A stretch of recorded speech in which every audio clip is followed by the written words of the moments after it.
Good morning. आज हम जो भी हमने आगे के लेक्चर में जो देखा था कि केमिकल रिएक्शन है, तो कि केमिकल रिएक्शन की कौन सी बेसिक इंट्रोडक्शन है, उसके बाद में हमने देखा था कि कोई भी केमिकल रिएक्शन है तो केमिकल रिएक्शन को बैलेंस कैसे करते हैं। देन हमने देखा था कि कॉम्बिनेशन रिएक्शन, और आज हम सेकेंड रिएक्शन हमारी डीकम्पोजिशन रिएक्शन से स्टार्ट करेंगे। तो कि डीकम्पोजिशन रिएक्शन किसको बोलते हैं, तो कि कोई भी आपका एक रिएक्टेंट हो और एक रिएक्टेंट है उसकी डीकम्पोजिशन होके आपको 2, 3 और 3 से भी ज़्यादा आपको प्रोडक्ट मिलती हो, तो उस टाइप की रिएक्शन को हम क्या बोलेंगे, तो कि डीकम्पोजिशन रिएक्शन बोलेंगे। यानी कि as for example we take A, तो कि ए हम यहाँ पे एज ए रिएक्टेंट ले रहे हैं, ये रिएक्टेंट में से हमें 2 प्रोडक्ट मिल रही है यहाँ पे। तो ये क्या हुआ, तो कि एक रिएक्टेंट है, तो कि एक ही रिएक्टेंट में से आपको अगर 2 और 2 से ज़्यादा प्रोडक्ट मिलती हो तो उस टाइप की रिएक्शन को हम क्या बोलते हैं, तो कि डीकम्पोजिशन रिएक्शन बोलते हैं। तो कि as for example decomposition reaction के अंदर फर्स्ट एग्जाम्पल हम लेते हैं FeSO4। तो कि FeSO4 है, उसका नेमिंग क्या होगा, तो कि हमने कल देखा था कि FeSO4 में यहाँ पे Fe है वो +2 चार्ज में है और SO4 है -2 में है, तो कि Fe+2 है, तो कि उसको हम क्या बोलते हैं, फेरस और आयरन 2। तो कि यहाँ पे फेरस SO4 मतलब सल्फेट, तो इसका नेमिंग क्या होगा, फेरस सल्फेट। यहाँ पे फेरस सल्फेट FeSO4 × 7H2O है, वो कौन से कलर में होता है, तो कि लाइट ग्रीन कलर में होता है। लेकिन उसको हम जब भी हीट करते हैं तो कि ये FeSO4 है, उसका डीकम्पोजिशन होके आपको Fe2O3, SO2 और SO3 यानी कि SO2 SO3 गैसेस फॉर्म में आपको मिलेंगे। यहाँ पे Fe2O3 आपको यहाँ पे मिलेगा। तो कि यहाँ पे क्या हो रहा है कि एक ही रिएक्टेंट हम ले रहे हैं और एक ही रिएक्टेंट में से हमें ये 3 प्रोडक्ट मिल रही है।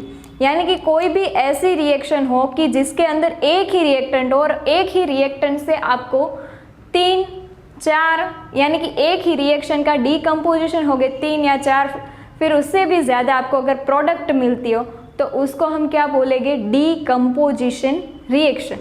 तो कि यहाँ पे FeSO4 × 7H2O है, वो लाइट ग्रीन कलर का होता है और उसको हम जब भी हीट करते हैं तो कि उससे हम क्या मिलता है, तो कि Fe2O3 मतलब कि यहाँ पे Fe है वो +3 चार्ज में होगा।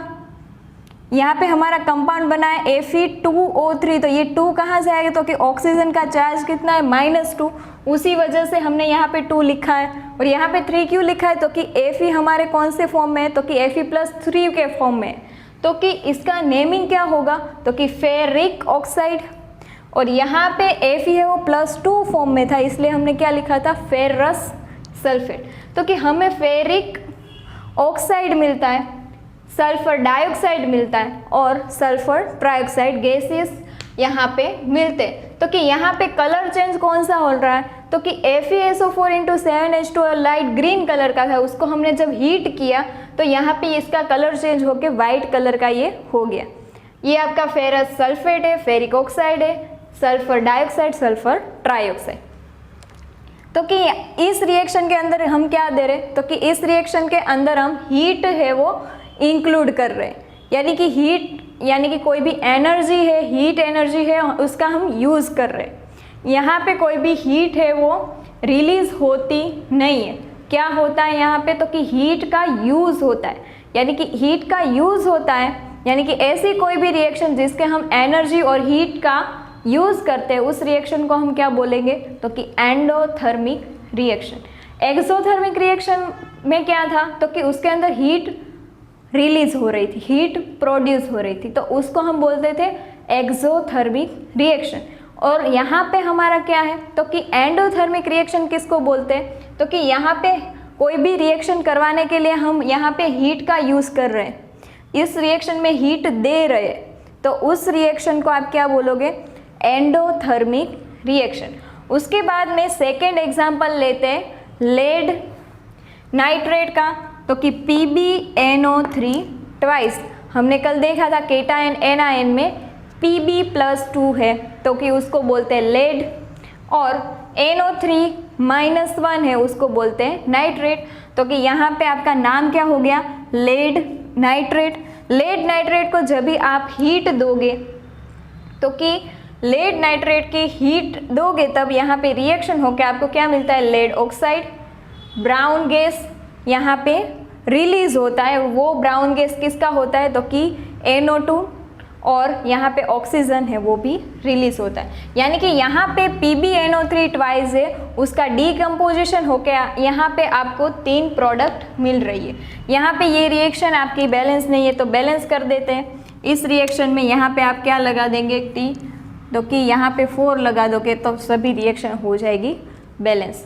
ऊपर वाली रिएक्शन अभी हम बैलेंस करते हैं। तो कि सबसे पहले मैंने कल भी आपको बताया था कि कोई भी रिएक्शन है उसको बैलेंस करना है तो सबसे पहले मेटल को बैलेंस करो, then non metal, then oxygen and then hydrogen. तो कि यहाँ पे आपका फर्स्ट है Fe, वो क्या कौन से फॉर्म में, मेटल, तो कि Fe है वो मेटल है, यहाँ पे 2 Fe है, यहाँ पे एक ही Fe है तो यहाँ पे हम लगाएंगे 2। उसके बाद में देखते हैं कि ऑक्सीजन के अलावा हमारे पास में कौन सा है, नॉन मेटल है। मेटल तो हो गया और दूसरा कोई मेटल इसमें प्रेजेंट नहीं है। उसके बाद में देखते हैं कि नॉन मेटल कौन सा है, तो कि नॉन मेटल यहाँ पे ऑक्सीजन के अलावा एक है सल्फर, तो कि यहाँ पे इस साइड पे 2 सल्फर है, इस साइड पे कितने हैं, तो कि 1 और 1 2, तो कि यहाँ पे कितने सल्फर है, तो कि इस साइड पे भी 2 सल्फर है, तो कि सल्फर भी बैलेंस है। फिर से हम Fe को बैलेंस करते हैं, Fe2 सल्फर 2, यहाँ पे भी 2 सल्फर। उसके बाद में ऑक्सीजन को बैलेंस करते हैं, तो कि ऑक्सीजन यहाँ पे 2/4, हमने कल आपको बताया था कि 2/4 मतलब 8, तो कि टोटल 8 इस साइड पे ऑक्सीजन है। यहाँ पे ऑक्सीजन हम फाइंड करते हैं, ये 3, ये 2 और ये 3, तो ये 3 2 5 5 + 3 8, तो कि दोनों साइड पे आपके ऑक्सीजन भी बैलेंस हो गए। अभी हम देखते हैं कि सभी दोनों साइड पे सभी एलिमेंट है वो बैलेंस है कि नहीं है। तो कि इस साइड पे देखते हैं कि यहाँ पे 2 Fe है, उसके बाद में 2 sulphur, 1 and 2 sulphur, then oxygen 4/2 8 oxygen, 3 + 2 + 3 8 oxygen, तो दोनों साइड पे आपकी बैलेंस हो गए सभी एलिमेंट और ये आपका क्या हो गया, बैलेंस्ड इक्वेशन। ऐसे ही आप नीचे के अंदर भी कर सकते हो। अभी हम दो भी थर्ड एग्जाम्पल है, तो कि थर्ड एग्जाम्पल के बारे में बात करते हैं। तो कि डीकम्पोजिशन रिएक्शन में अभी तक हमने क्या देखा, तो कि डीकम्पोजिशन रिएक्शन किसको बोलते हैं कि कोई भी एक रिएक्टेंट लो और उस रिएक्टेंट का डीकम्पोजिशन होकर आपको 2 और 2 से ज़्यादा प्रोडक्ट मिलती है तो उस रिएक्शन को आप क्या बोलते हो, डीकम्पोजिशन रिएक्शन बोलते हो। उसके बाद में देखा कि कोई भी ऐसी रिएक्शन के जिसके अंदर हम हीट यूज़ कर रहे, हीट रिलीज नहीं हो रहे, हीट का हम यूज़ कर रहे, तो उस रिएक्शन को हम क्या बोलते हैं, एंडोथर्मिक रिएक्शन बोलते हैं। और यहाँ पे हमने जो भी FeSO4 था, तो कि FeSO4 है वो लाइट ग्रीन कलर का होता है, FeSO4 × 7H2 है वो लाइट ग्रीन कलर का होता है, लेकिन उसको जब आप हीट दोगे और वो आपका Fe2O3 में यानी कि फेरिक ऑक्साइड में अगर कन्वर्ट हो जाता है तो उसका कलर कौन सा हो जाता है, वाइट हो जाता है। यहाँ पे लेड नाइट्रेट है, तो कि लेड नाइट्रेट को हीट दोगे तो वहाँ पे आपको ब्राउन गैस का इवोल्यूशन देखने के लिए मिलेगा। कल हमने केमिकल रिएक्शन में भी वही देखा था कि change of colour, evolution of gas, तो यहाँ पे भी इवोल्यूशन ऑफ गैस है, यहाँ पे चेंज ऑफ कलर है, तो उसको हम केमिकल रिएक्शन ही बोलते हैं। तो यहाँ पे आपको पता चल गया कि ये सभी हम केमिकल रिएक्शन की ही बात कर रहे हैं। तो उसके बाद में अभी हम देखते हैं कि कैल्शियम कार्बोनेट, तो कि कैल्शियम कार्बोनेट की कैसे रिएक्शन होती है।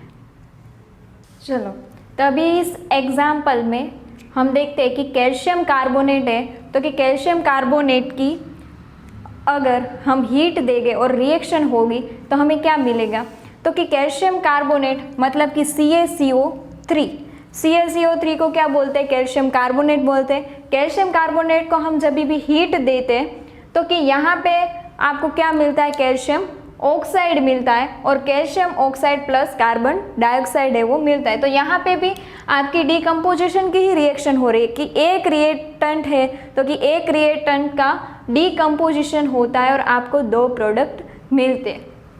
तो कि यहाँ पे हमें जो भी कैल्शियम कार्बोनेट है, तो कि कैल्शियम कार्बोनेट है उसका दूसरा नाम आपका है मार्बल। कैल्शियम कार्बोनेट को मार्बल के नाम से भी जाना जाता है। और ये इसका यूज़ कहाँ पे होता है, तो कि मार्बल का यूज़ होता है वाइट वॉशिंग के लिए। वाइट वॉशिंग के अंदर कैल्शियम कार्बोनेट है उसका यूज़ होता है। उसके बाद में है आपका कैल्शियम ऑक्साइड, तो कि कैल्शियम ऑक्साइड है उसको आप लाइम भी बोलते हो और क्विक लाइम भी बोलते हो। और कार्बन डाइऑक्साइड है।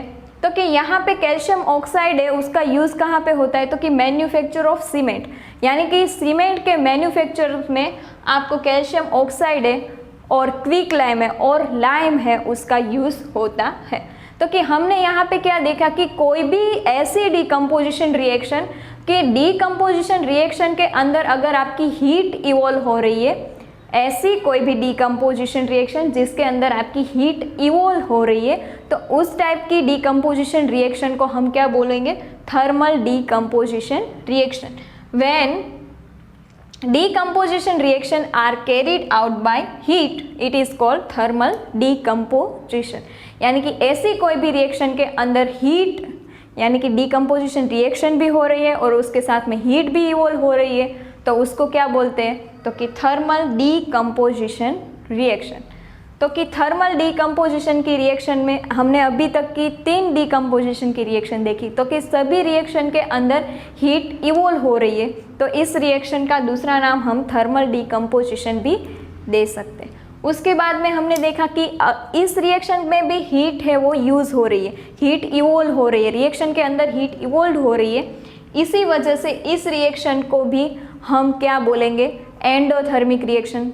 तो कि एंडोथर्मिक रिएक्शन मतलब कि कोई भी रिएक्शन के अंदर हम हीट यूज़ करते हैं तो उसको बोलते हैं एंडोथर्मिक रिएक्शन। उसके बाद में हमारे 2 एग्जाम्पल बाकी है, तो कि 2 एग्जाम्पल के अंदर आपका फर्स्ट एग्जाम्पल है AgCl का। तो कि हमारे 4th एग्जाम्पल है, 4th एग्जाम्पल के अंदर हम देखेंगे कि AgCl। तो कि AgCl कौन से कलर का होता है, तो कि AgCl का कलर होता है वाइट, और वाइट कलर के AgCl को आप जब भी, ये AgCl है, AgCl का कलर होता है आपका वाइट कलर, और इसको आप जब भी हीट दोगे तो इसका कलर चेंज होके ग्रे कलर हो जाएगा और आपको क्या मिल जाएगा, तो कि आपको एक मिलेगा Ag मेटल और दूसरा आपको मिलेगा क्लोरीन, Ag मेटल और क्लोरीन। तो कि Ag का कलर कौन सा होता है, Ag का कलर होता है ग्रे। तो कि यहाँ पे हम देख रहे हैं कि AgCl है, तो कि AgCl का डिकम्पोजिशन होके आपको यहाँ पे Ag मिल रहा है और दूसरा क्या मिल रहा है, तो कि क्लोरीन मिल रहा है। उसके बाद में ऐसी ही एक नेक्स्ट रिएक्शन है, वो है AgBr की रिएक्शन।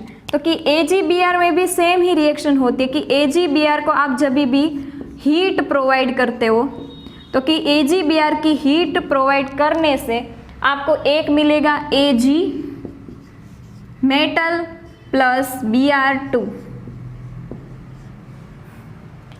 ये दोनों रिएक्शन है, वो रिएक्शन का यूज़ कहाँ पे होता है, तो कि ये दोनों रिएक्शन का यूज़ है वो ब्लैक एंड वाइट फोटोग्राफी के अंदर ये रिएक्शंस है उसका यूज़ होता है। तो कि यहाँ पे क्या हो रहा है कि दोनों रिएक्शन के अंदर हीट इवॉल्व होके आपका जो भी रिएक्टेंट है वो डिकम्पोजिशन होके आपको यहाँ पे 2 प्रोडक्ट मिल रहे हैं। अभी हम इस रिएक्शन को भी बैलेंस करते हैं, तो कि यहाँ पे हमने देखा कि 2Cl मिल रहा है, यहाँ पे 2Br मिल रहा है, लेकिन इस साइड पे एक Cl और एक Br है।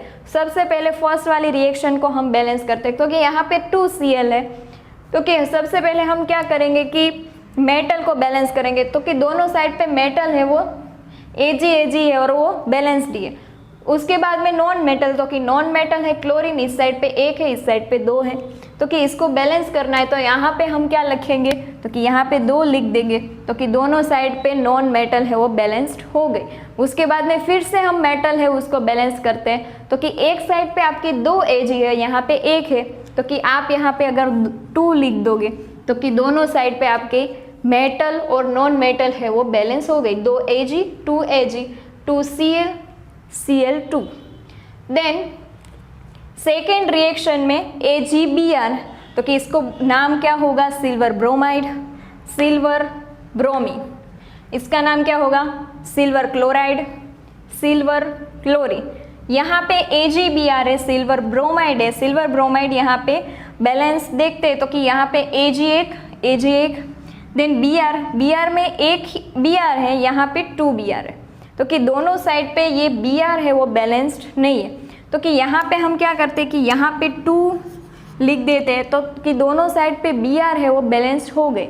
अभी हम फिर से मेटल को बैलेंस करते हैं, तो कि मेटल दोनों साइड पे बैलेंस नहीं है, यहाँ पे 2 Ag है, यहाँ पे सिर्फ 1 ही Ag है, तो यहाँ पे 2 Ag के एटम को बैलेंस करना है, तो यहाँ पे आप क्या लिखोगे 2, तो कि दोनों साइड पे आपकी रिएक्शन हो गई बैलेंस। तो ये आपकी थी डीकम्पोजिशन रिएक्शन। डीकम्पोजिशन रिएक्शन किसको बोलते हैं, तो कि डीकम्पोजिशन रिएक्शन में एक ही आपका रिएक्टेंट होगा, रिएक्टेंट का एक ही रिएक्टेंट में से आपको 2 और 2 से ज़्यादा प्रोडक्ट मिलती है, तो उसको आप क्या बोलोगे, डीकम्पोजिशन रिएक्शन। उसके बाद में थर्ड रिएक्शन है डिस्प्लेसमेंट रिएक्शन। तो कि डिस्प्लेसमेंट रिएक्शन अगर आपको सीखनी है तो कि उससे पहले आपके जो भी थर्ड चैप्टर के अंदर रिएक्टिविटी सीरीज दी है, तो कि रिएक्टिविटी सीरीज अगर आपको पता चल गई तो आपकी जो भी डिस्प्लेसमेंट रिएक्शन है वो भी आपको इजीली समझ में आ जाएगी। तो सबसे पहले हम रिएक्टिविटी सीरीज के बारे में पढ़ते हैं और देन हम जो भी डिस्प्लेसमेंट रिएक्शन है उसके बारे में पढ़ेंगे। तो अभी हम डिस्प्लेसमेंट रिएक्शन के बारे में पढ़ेंगे। तो कि डिस्प्लेसमेंट रिएक्शन सीखने से पहले रिएक्टिविटी सीरीज के बारे में देखते हैं। तो कि रिएक्टिविटी सीरीज यहाँ पे मैं आपको बताती हूँ कि रिएक्टिविटी सीरीज आपकी स्टार्ट होती है potassium, then sodium, then calcium, then magnesium, then aluminium, then zinc, then Fe, then Pb, hydrogen, then copper, then mercury, then silver, then aurum और प्लेटिनम। यहाँ पे मैं सभी मेटल्स है तो कि सभी मेटल्स के आपका नाम दे देती हूँ। यहाँ पे एक potassium, sodium, calcium, magnesium, aluminium, zinc, Fe, lead, hydrogen, copper, mercury, silver, aurum and platinum. तो कि ये रिएक्टिविटी सीरीज आपको अगर इजीली याद रखनी है तो उसके लिए एक मास्टर की भी है। तो कि वो मास्टर की कौन सी है, तो कि केट्री नाने कारमागी। यहाँ पे आपको मैं जो भी रिएक्टिविटी सीरीज है वो लिख देती हूँ।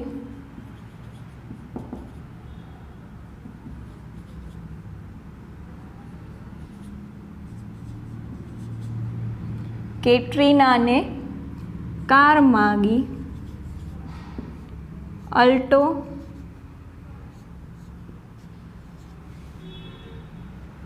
जैन,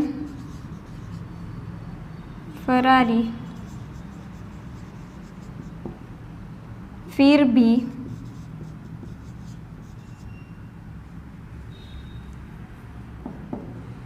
क्यों मिली,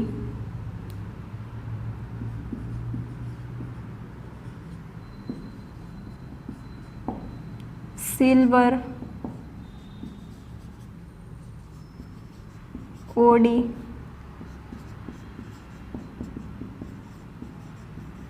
प्लेटिनम, ये आपकी है मास्टर की। तो कैटरीना ने कारमागी, अल्ट्रो, जैन, फरारी, फिर भी क्यों मिली, सिल्वर, ओडी, प्लेटिनम वाली। तो ये आपकी मास्टर की से आप याद रखोगे तो भी आपको रिएक्टिविटी सीरीज पता चल जाएगी।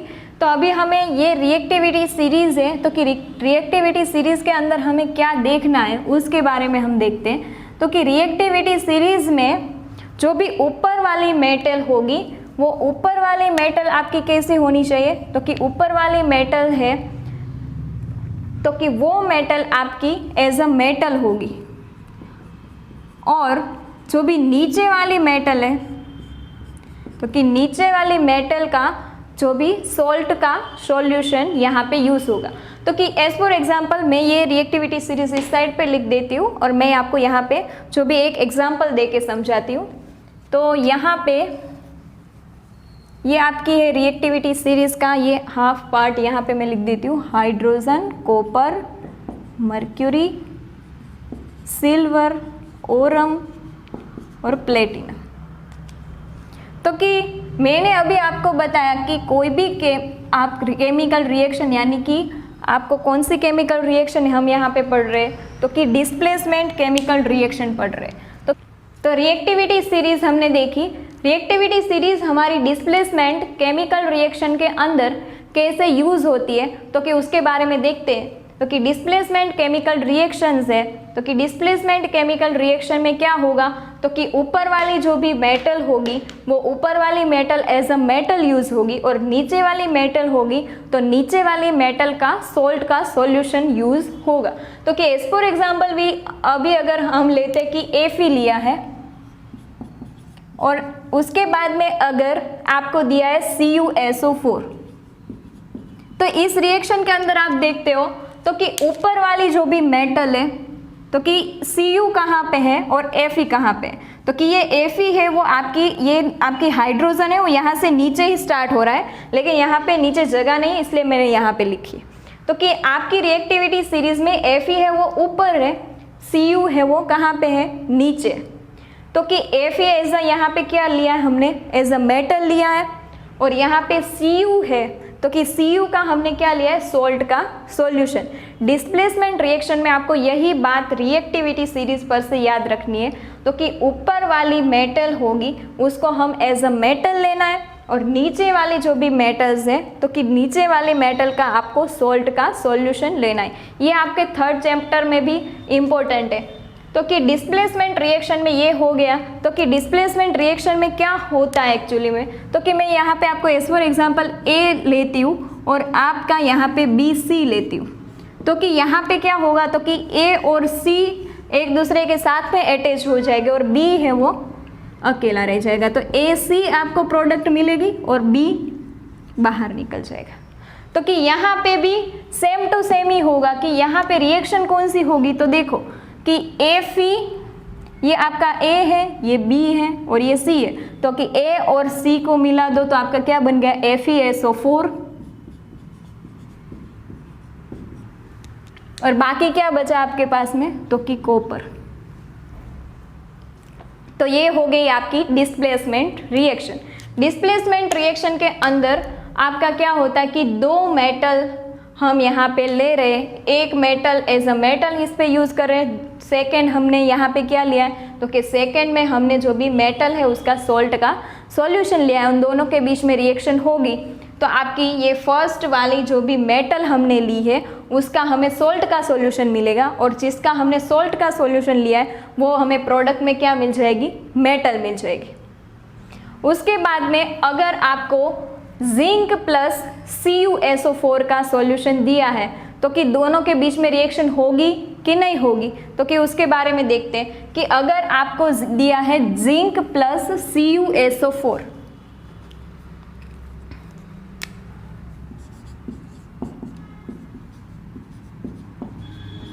तो यहाँ पे जिंक लिया है तो जिंक क्या है, तो कि रिएक्टिविटी सीरीज में ऊपर है, Cu कहाँ पे है, नीचे है, तो ये रिएक्शन एक्चुअली में होगी ही। तो यहाँ पे क्या होगा, जिंक और SO4 मिलके आपका क्या बना देगा, ZnSO4, और दूसरा हमारे पास में क्या रह जाएगा, तो कि कॉपर। हाँ, तो कि ये रिएक्शन भी होगी।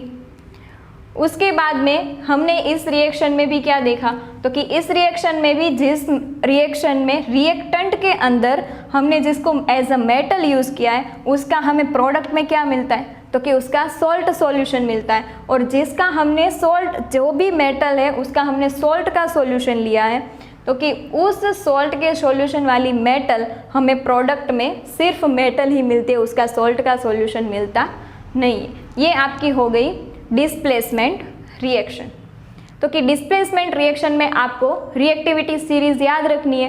रिएक्टिविटी सीरीज में जो भी ऊपर वाली मेटल है, जो भी ऊपर मेटल है उसको एज अ मेटल लेना है डिस्प्लेसमेंट रिएक्शन के अंदर, और रिएक्टिविटी सीरीज में जो भी नीचे वाली मेटल है उस नीचे वाली मेटल का आपको सोल्ट का सॉल्यूशन है वो लेना है। अभी हम थर्ड रिएक्शन के बारे में पढ़ते हैं। ओके, तो थर्ड रिएक्शन के अंदर आपको क्या दिया है, तो कि थर्ड रिएक्शन में अगर आप ले लो कि Pb ले लो, Pb, और Pb की आप किसके साथ में रिएक्शन करवाओ, तो कि CuCl2 के साथ में रिएक्शन करवाते हो तो आपको कौन सी प्रोडक्ट यहाँ पे मिलेगी। तो अभी आपको पता चल ही गया कि यहाँ पे डिस्प्लेसमेंट रिएक्शन में क्या करना है, तो कि Pb है वो कहाँ पे है, तो कि ये पहले रिएक्शन होगी कि नहीं वो देख लेते। तो कि Pb कहाँ पे रिएक्टिविटी सीरीज में, यहाँ पे, और कॉपर कहाँ है नीचे, Pb ऊपर है तो उसको एज अ मेटल हमने लिया, और Cu है तो उसको हमने एज अ सॉल्ट सॉल्यूशन लिया।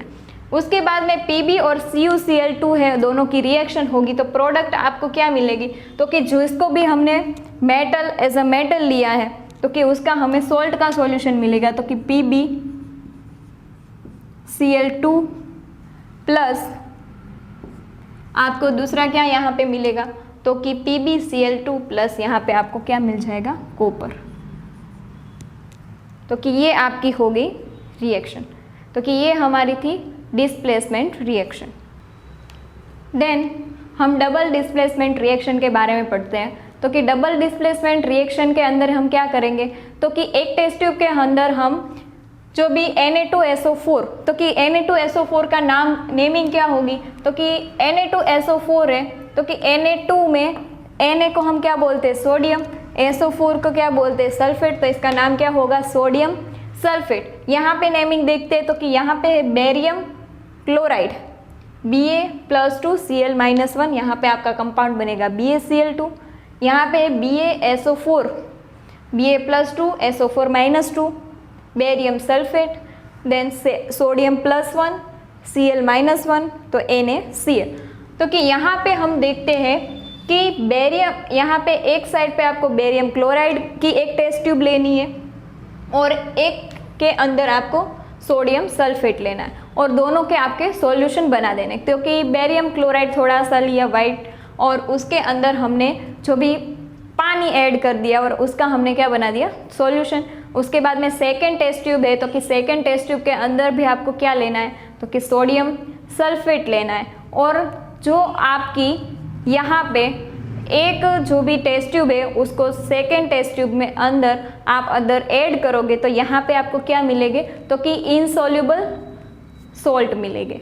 तो कि यहाँ पे इस रिएक्शन के अंदर जो भी आपको इनसॉल्युबल सॉल्ट मिल रहे हैं, तो कि ऐसी कोई भी रिएक्शन की जिसके अंदर आपको इनसॉल्युबल सॉल्ट मिलते हैं या फिर प्रेसिपिटेट उसको भी बोलते हैं, इनसॉल्युबल जो भी सॉल्ट मिलता है या फिर प्रेसिपिटेट मिलते हैं तो कि उस रिएक्शन को प्रेसिपिटेशन रिएक्शन बोलते हैं। तो कि यहाँ पे हमने फर्स्ट डेफिनेशन देखी, प्रेसिपिटेशन रिएक्शन किसको बोलते हैं, अगर ऐसी कोई भी रिएक्शन की जिसके अंदर आपको इनसॉल्युबल सॉल्ट फॉर्म हो रहे हैं और प्रेसिपिटेट मिल रहे हैं तो कि उस रिएक्शन को प्रेसिपिटेशन रिएक्शन बोल रहे हैं। तो कि यहाँ पे आपको जो भी ये प्रेसिपिटेट मिल रहे हैं तो कि वो प्रेसिपिटेट किसके मिल रहे हैं, तो कि यहाँ पे आप जैसे ही इन दोनों को एक दूसरे के साथ में ऐड करते हो तो कि यहाँ पे आपका क्या मिलता है, BaSO4, और BaSO4 के यहाँ पे इनसॉल्युबल सॉल्ट है वो आपको यहाँ पे मिलते हैं।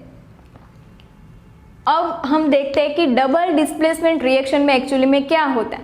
तो कि अगर हम लेते हैं कोई भी AB + CD तो यहाँ पे डबल डिस्प्लेसमेंट रिएक्शन में क्या मिलेगा आपको, तो कि एक ही रिएक्शन किसके साथ में होगी, तो कि यहाँ पे ये A है तो कि ये यहाँ पे देखो कि हम इसको A लिख दे है, B, C और ये D, तो कि ये A है तो कि ये A की रिएक्शन किसके साथ में हो रही है, D के साथ में। तो कि आपको A और D और दूसरा आपको क्या मिलेगा, तो कि B, आपका C और B, क्योंकि ये आपका जो भी कोई भी कंपाउंड हो तो कि सभी कंपाउंड के अंदर केटाइन पहले होता है, एनाइन बाद में होता है। तो कि यहाँ पे C वाला होगा वो आगे का, कोई भी कंपाउंड के अंदर एक तो केटाइन ही होता है और एक एनाइन होता है, केटाइन आगे वाला है और एनाइन पीछे वाला है। तो कि केटाइन यहाँ पे A+D मिलेगा और दूसरा आपको क्या मिलेगा, C+B। तो कि A से आपको यहाँ पे डबल 2 टाइम यहाँ पे डिस्प्लेसमेंट होता है, यानी कि A का D के साथ में डिस्प्लेसमेंट हुआ और C का B के साथ में डिस्प्लेसमेंट होके आपको यहाँ पे 2 प्रोडक्ट मिलती है। तो इस रिएक्शन को हम क्या बोलते हैं, डबल डिस्प्लेसमेंट रिएक्शन। इस रिएक्शन में हमने क्या देखा, तो कि Na2SO4 और BaCl2 को आप जब भी एक दूसरे के साथ में ऐड करते हो तो कि आपको BaSO4 मिलता है। तो कि BaSO4 यहाँ पे कैसा है, तो कि वो हमें एज अ इनसॉल्युबल सॉल्ट मिलता है। तो कि इस इनसॉल्युबल सॉल्ट को हम क्या बोलते हैं दूसरा, तो कि प्रेसिपिटेट भी बोलते हैं और इस रिएक्शन को हम प्रेसिपिटेशन रिएक्शन भी बोलते हैं। क्योंकि कोई भी ऐसी रिएक्शन की जिसके अंदर प्रेसिपिटेट फॉर्म होते हैं उस रिएक्शन को हम क्या बोलते हैं, प्रेसिपिटेशन रिएक्शन। अभी हमारी लास्ट 2 रिएक्शन बाकी है, oxidation and reduction and then redox reaction. तो कि उसके बारे में पढ़ते हैं। तो कि हम यहाँ पे अभी ऑक्सीडेशन और रिडक्शन रिएक्शन के बारे में पढ़ेंगे। तो कि सबसे पहले देखते हैं कि ऑक्सीडेशन हम किसको बोलते हैं, कि कोई भी ऐसी रिएक्शन हो कि ऑक्सीडेशन किसको बोलेंगे। तो कि ऑक्सीडेशन मीन्स कि कोई भी ऐसी रिएक्शन की जिसके अंदर हम ऑक्सीजन क्या करते हैं, ऐड करते हैं।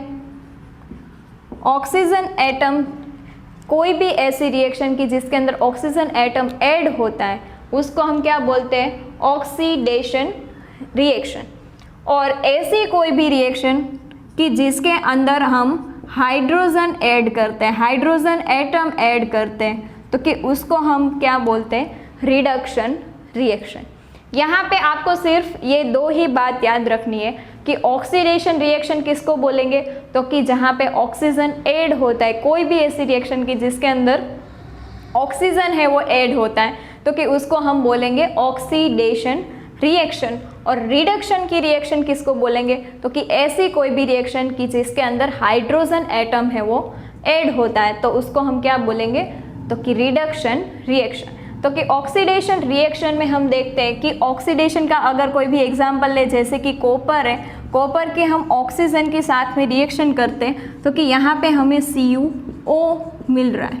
तो कि यहाँ पे ये देखो रिएक्शन, तो कि इस रिएक्शन के अंदर आपको क्या दिखाई दे रहा, तो कि यहाँ पे कॉपर था, यहाँ पे सिर्फ कॉपर ही था और प्रोडक्ट में इसके साथ में क्या ऐड हो रहा है, तो कि ऑक्सीजन ऐड हो रहा है। तो कि ऐसी कोई भी रिएक्शन की जिसके अंदर ऑक्सीजन ऐड होता है तो इस रिएक्शन को हम क्या बोलेंगे, ऑक्सीडेशन रिएक्शन।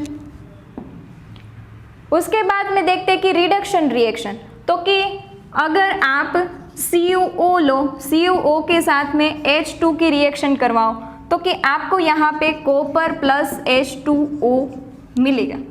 तो कि इस रिएक्शन में आप देखो, तो कि यहाँ पे आपका इसके पास में क्या था, तो कि कॉपर ऑक्सीजन था, और यहाँ पे इस कॉपर के पास में क्या था, तो कि ऑक्सीजन रिमूव हो गया। तो कि इसमें अगर हम एक बात ऐड करते हैं, तो कि हाइड्रोजन ऐड है, तो कि वहाँ पे आपको क्या लिखना है, तो कि ऑक्सीजन रिलीज, और यहाँ पे आपको क्या लिखना है, हाइड्रोजन रिलीज। तो कि ये आपकी पूरी डेफिनेशन हो गई ऑक्सीडेशन रिएक्शन की।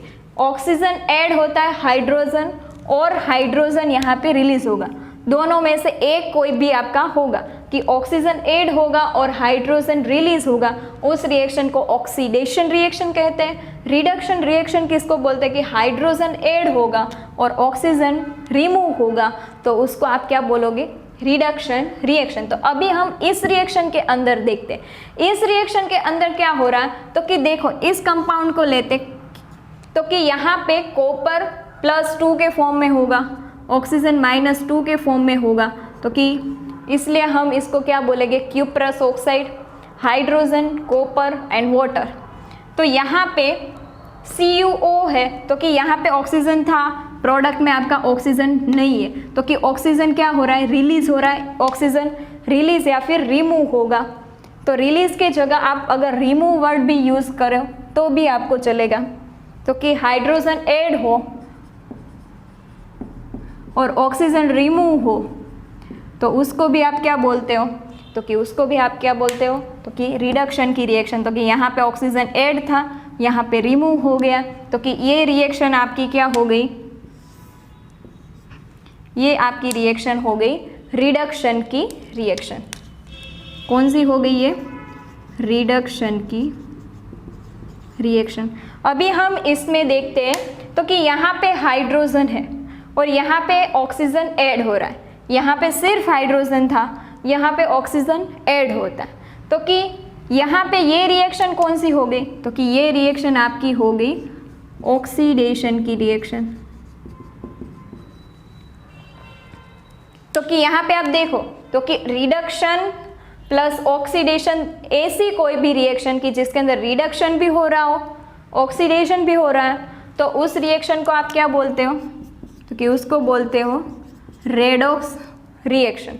यानी कि ऐसी कोई भी रिएक्शन की जिसके अंदर रिडक्शन भी हो रहा है, ऑक्सीडेशन भी साथ में हो रहा है, तो उस रिएक्शन को आप क्या बोलोगे, रेडॉक्स रिएक्शन। यहाँ पे हमने 3 टाइप की रिएक्शन है, वो ये 2 भी एग्जाम्पल में देख ली। तो कि फर्स्ट हमने देखी ऑक्सीडेशन, तो कि यहाँ पे ऑक्सीजन है वो ऐड होता है। देखो यहाँ पे कॉपर था और कॉपर में से प्रोडक्ट में हमें क्या ऐड हो रहा है, तो कि ऑक्सीजन ऐड हो रहा है, इसलिए हम इसको बोलते हैं ऑक्सीडेशन रिएक्शन। यहाँ पे सेकंड में हमने क्या देखा, तो कि यहाँ पे कॉपर ऑक्साइड था, यहाँ पे ऑक्साइड में कॉपर ऑक्साइड में से ऑक्सीजन आपका रिमूव हो रहा है, तो कि क्यूप्रस ऑक्साइड में से आपका ऑक्सीजन रिमूव हो रहा है, तो कि उसको हम बोलते हैं रिडक्शन की reaction, oxygen remove hydrogen add. उसके बाद में ऑक्सीडेशन की प्रोसेस, तो कि हाइड्रोजन यहाँ पे था और यहाँ पे ऑक्सीजन ऐड हो रहा है, तो कि ऑक्सीजन या तो ऐड होगा या फिर हाइड्रोजन रिमूव होगा, तो उस रिएक्शन को ऑक्सीडेशन की प्रोसेस करते हैं। तो कि ऐसी कोई भी रिएक्शन जिसके अंदर ये दोनों रिएक्शन साथ में हो रही होती है, ऑक्सीडेशन और रिडक्शन, तो उसको आप क्या बोलते हो, रेडॉक्स रिएक्शन। तो कि रेडॉक्स रिएक्शन के बारे में मतलब कि oxidation plus reduction is equal to redox, दोनों को साथ में मिला के रेडॉक्स रिएक्शन बोलते हैं। तो कि उसका हम अगर एक दूसरा एग्जाम्पल लेते कि जिंक है, तो कि जिंक की आप ऑक्सीजन के साथ में रिएक्शन करवाओ और आपको मिलता है ZnO। तो कि इस रिएक्शन में भी क्या हो रहा है, तो कि इस रिएक्शन में भी जिंक के पास में कुछ नहीं था और यहाँ पे प्रोडक्ट में आपको ऑक्सीजन मिल रहा है, तो इस रिएक्शन में भी क्या हो रहा है, तो कि ऑक्सीजन ऐड हो रहा है, तो इस रिएक्शन को आप क्या बोलोगे, ऑक्सीडेशन रिएक्शन।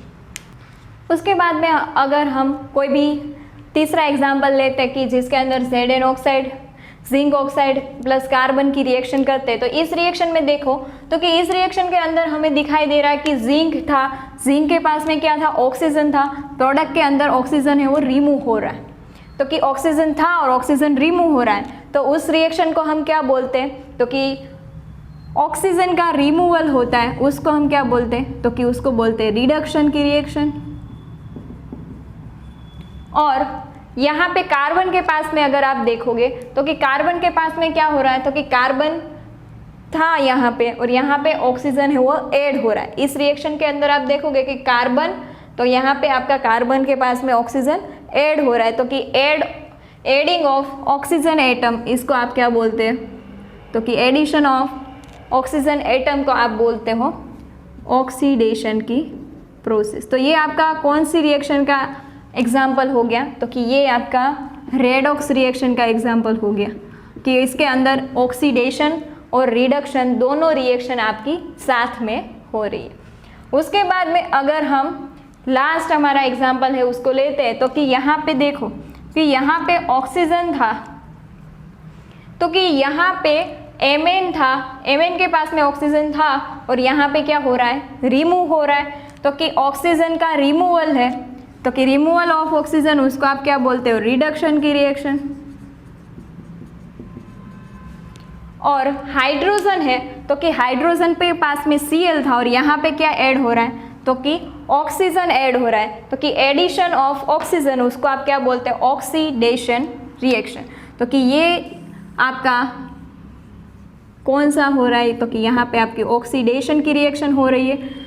MnO2 है उसमें से MnCl2 बन रहा है, तो कि वहाँ पे आपकी क्या कौन सी रिएक्शन हो रही है, तो कि रिडक्शन की रिएक्शन हो रही है MnO2 में से MnCl2, तो कि यहाँ पे आपकी ये रिडक्शन की रिएक्शन हो रही है।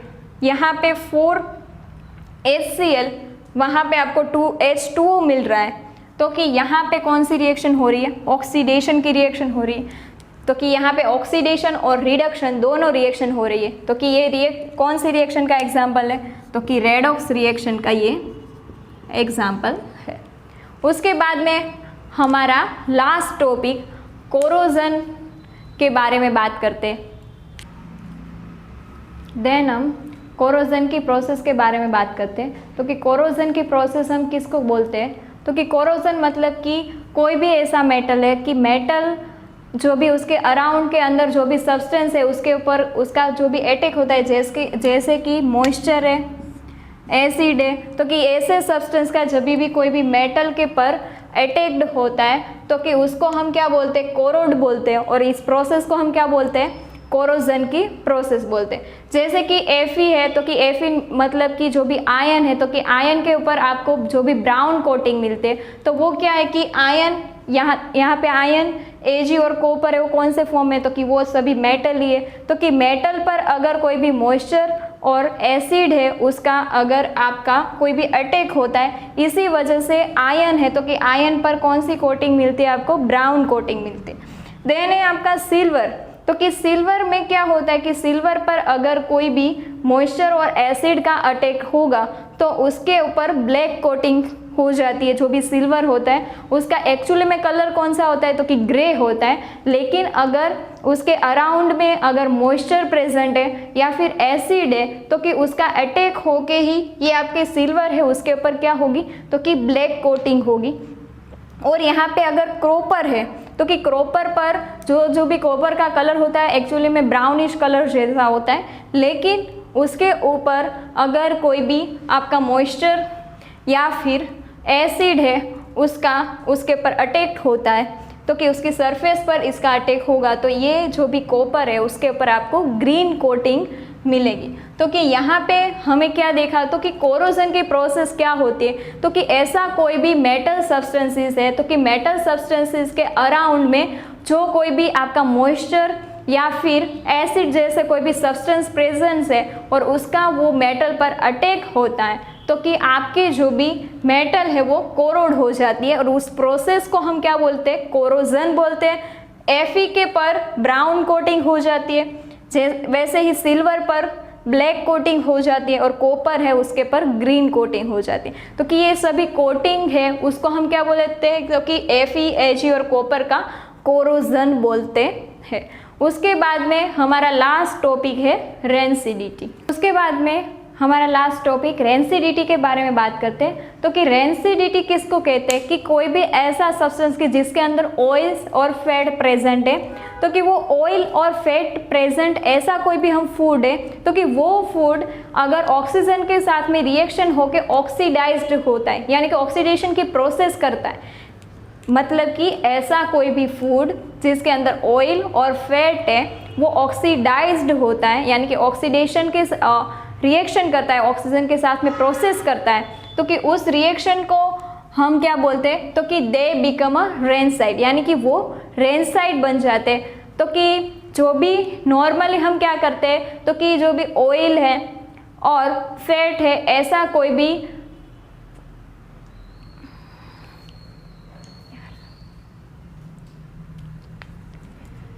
अभी हम हमारा लास्ट टॉपिक रेंसिडिटी के बारे में बात करते हैं। तो कि रेंसिडिटी हम किसको बोलते हैं, तो कि फैट और ऑयल कंटेनिंग फूड है तो कि फैट और ऑयल कंटेनिंग फूड अगर ऑक्सीडाइज्ड होता है तो कि वो ऑक्सीडाइज्ड होके वो क्या बन जाता है, रेंसाइड बन जाता है। रेंसाइड मतलब कि उसके जो भी कलर है उसका जो भी टेस्ट है वो चेंज हो जाता है। तो कि ऐसा कोई भी फूड कि जिसके अंदर ऑयल और फैट्स प्रेजेंट है वो ऑक्सीडाइज होके वो रेंसाइड बन जाता है और उस प्रोसेस को हम रेंसिडिटी कहते हैं। तो कि ये रेंसिडिटी अगर रिमूव करनी है तो कि उसके लिए हम यहाँ पे ऐसा कोई भी सब्सटेंस यूज़ करते हैं जो भी ये ऑक्सीडेशन की जो भी प्रोसेस है उसको वहाँ पे ही रोक दे।